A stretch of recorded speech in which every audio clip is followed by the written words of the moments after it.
Well, good day, my friends. It's your old pal Jordan the Lion, and today we are vlogging in Utah.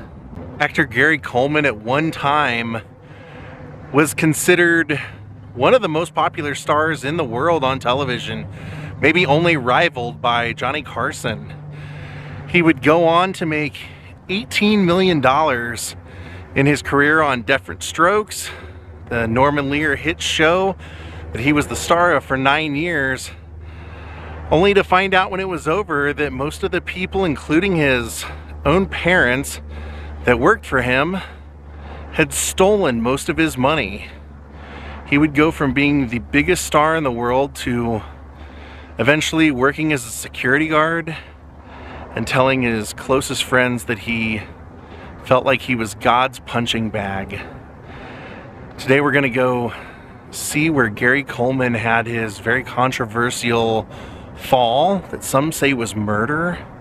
We're going to talk about what all went on with his life after Different Strokes and whether or not it's possible that his accident was murder. Daze with Jordan the Lion and you all. It begins right now.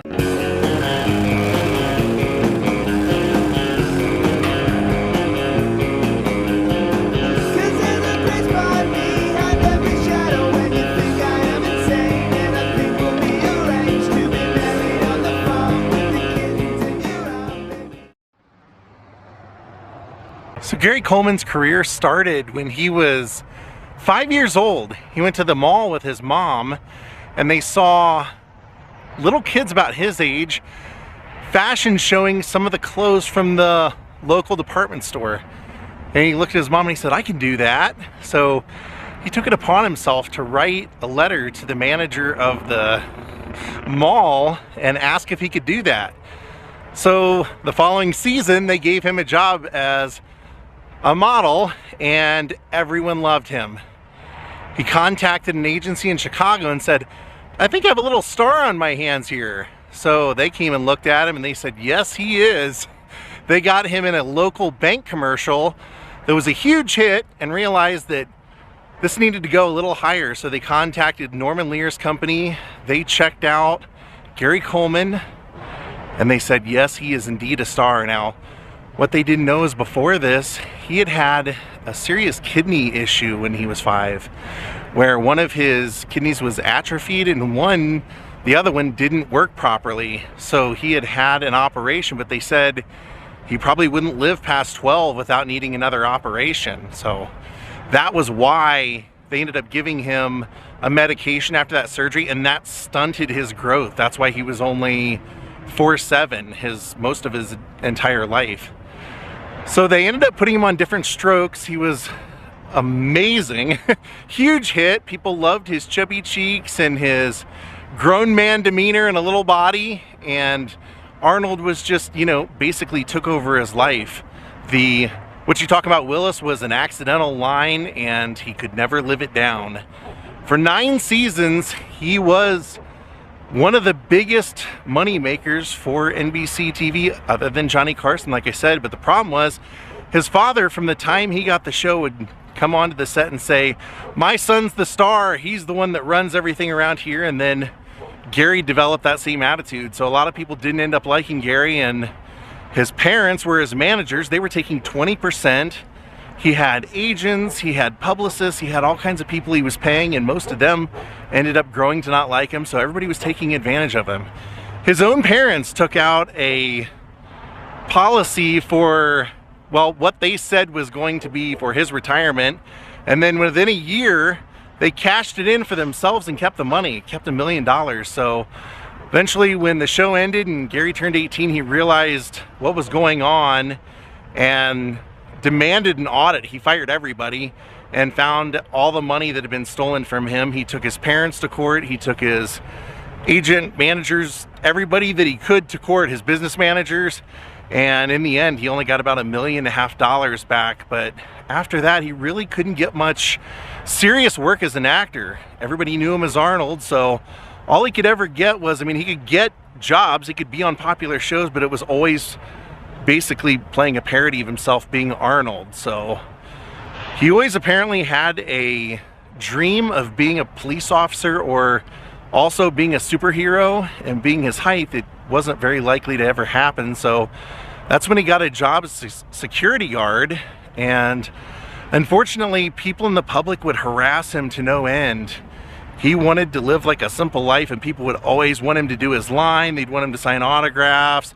They would harass him, try and instigate him, and he ended up losing that job because a woman there, when he wouldn't fill out the autograph the way she wanted, said, "Oh, I can see why you don't have a career anymore, why you were only a child actor," and he got so mad he hit her. So it was those kind of jobs that he would end up having to take. He said he did that job because it was something he wanted to do. He could live off of the bit parts, the parody parts and everything, and it was actually a small movie role that he had that brought him to Salt Lake City called Church Ball, that ended up changing his life and causing him to end up moving out here. Apparently he had a girlfriend that he had met at Blockbuster Video, and they had an open relationship, and while Gary was out here filming that movie, he called her on the last day of filming and said, "I love this state. The people here are wonderful. I think I want to move here. Is that okay with you? Can we move here?" She said, "Sure, Gary, if you want to move there, we can." So she said next thing she knew, she was driving out to Utah, to this town that we're in now. And she said when she showed up at his house, there was a little bit of a surprise. So when Gary's girlfriend arrived here, she found Gary walking out with a woman named Shannon Price. He had met her on the set of the basketball movie. She was 19. He asked for her number, and then when she gave it to him, he called her and then went and met her at her job and brought her Olive Garden. So they ended up talking all night, kind of falling in love, and I guess they were going to live here as a threesome, but only took about 2 weeks before Gary's girlfriend didn't like the situation and left. And then Gary and Shannon ended up getting married. It only lasted for 7 months before they got a divorce. It was very tumultuous. They would fight a lot. The cops were called a lot. They both went to jail for it several times. It was just bad. So even though they separated, apparently a lot of it was over money. She always wanted him to make more money, so he would do jobs he didn't want to do. He just wasn't happy. And so when they called it quits, she continued to live here. And he apparently wasn't happy about it, would contact a lawyer about getting restraining orders and then rescind it. And then finally one day he went to dialysis, and when he came home from dialysis, he was very weak, and she asked him to cook her some pizza rolls. This is her account. So he went downstairs, and she said she asked him 3 times, "Are you sure you can do it? Are you sure you're good enough?" He said he was, and she said she heard him walking down the stairs, and then a big crash, like a bunch of pots and pans fell. And she yelled his name 3 times. He never answered, so she went down there and found him in a pool of blood. Said he was conscious, but she ended up calling paramedic, calling 911 for help. And I'm going to play you the 911 call here. I had my husband go make me come through downstairs. He just got home. I heard this big bang. I went downstairs, blood everywhere. I don't know if he's okay. I'm not down there right now because I have seizures. If I get stressed out, I'm going to seize. Okay, do you know what happened? If he fell or? His head is bloody. There's blood all over the floor. I don't know what happened. I really don't know what happened. I just heard this bang and I went down there. He's on the floor. And what type of bang? Huh? What type of bang? What type of what? What type of bang? Like, was there like a crash? Like he fell? Like he fell, yeah. Send someone quick because I don't even know if he's like going to be alive because there's a lot of blood on the floor. Is there any way you can go down there at all? I'll try. I don't know. I mean, I can't. How old is your husband? 42. Okay, but somebody else is taking out the ambulance. I'm going to stay on the line with you, okay? Cool. Yeah. Is there anyone else there with you that can go downstairs? No. Okay. I've just been kind of sick and, you know, like, I don't want to be traumatized right now. Is he conscious? I don't know. No, he was, like, bubbling at the mouth and stuff. Hold on. Gary. Okay. Do you know if he's breathing? He's moving. I can hear him making noise. You can hear him moving? Mm-hmm. Gary, are you okay? Stay where you are. Don't move, Gary. Okay, can you tell him to put pressure on the wound? Well, it's on the back of his head. Okay, but he needs to try and put pressure on the wound if he's talking to you. Gary, you gotta put pressure on your wound. What happened?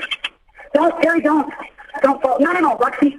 Can you tell him where he is and help him? He's lethargic. I can't really help him.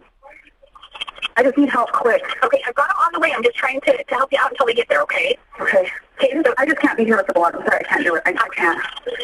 I have my dog. Come on. Stay like that, okay? What is wrong? Hey, so he fell while he was cooking, or what happened? I don't know. I just heard this big... Yeah, I don't know what happened. He fell, and I don't know. Okay. And there was blood all over, and I can't do anything. Okay. Where is he at now? On the floor in the kitchen. And he's just sitting there. He's sitting up now, but he's like not. I mean, his head's all bloody in the back. And I can't drive because, you know, like I said, I have seizures and I've been sick and, you know, I can't do anything right now. And, you know. Oh my God, I don't even know what happened. I just asked him, can you go make me some food? And, you know, and he's like, yeah. And he hit his head and I don't know. I know it's from his head though because I looked at the back of his head and it's all bloody and gross and, you know, so. Okay. And what's your name? Shannon Price. Okay. And so he's conscious now? He's conscious, but okay, he is conscious. He's not like with it. And I don't know if he had a seizure. I don't know if he just hit his head and fell. Because I mean, he was kind of like, he wasn't like convulsing or anything, but you know what I mean. Okay. Hold on one second.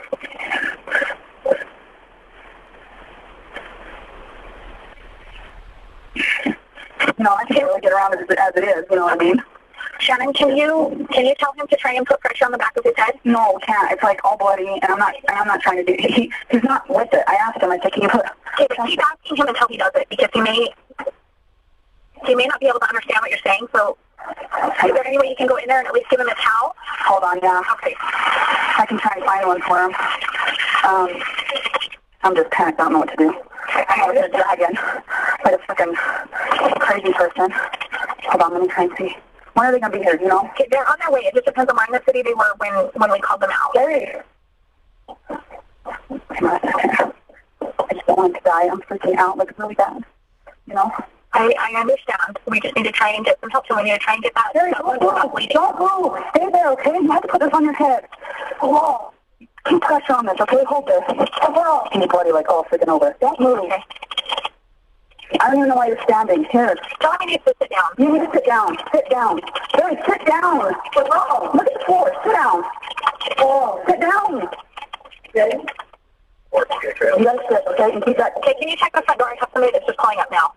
They can come in. Tell them to come in. Okay. Just tell him to walk in. I'm gagging. I got blood on myself. I can't deal. Can you go to the front door? They can come in. I know, but I want you to go to the front door. If it's making you gag, I want you to go to the front door and open it for him. It's open. It's open. He's going up now. I just can't stand very long without, you know. Okay. And I'm like panic stricken and I want you to let me know when the officers are with you, okay? He's here right now. Okay, then I'm going to let you go, okay, Shannon? Okay. All right, thank you. Okay, bye. Bye. So after the call, they took him out of here. She said he actually walked out, but they put him in an ambulance, took him to the hospital. She didn't go. She thought he was okay. She thought it was just like a minor thing. She apparently called and asked if he wanted anything, and he said no. He just said he had a headache and said that he was not hungry or anything and that he loved her. And then she said the next day they called her and said that while they were taking him to dialysis, he went into cardiac arrest and his brain was filled with blood, and she went to the hospital, and apparently he had wishes that were, if he were in critical condition, that he wanted 2 weeks to be on life support before any decisions were made. But apparently she decided just after that 2 days to pull the plug. And so a lot of people have speculated or questioned whether or not she was responsible for his death, whether she pushed him, whether he could have recovered. He didn't want any funeral, didn't want a grave, didn't want anything. He wanted to be totally forgotten, he told people. He said being a celebrity was a curse that you could never get away from, even to death.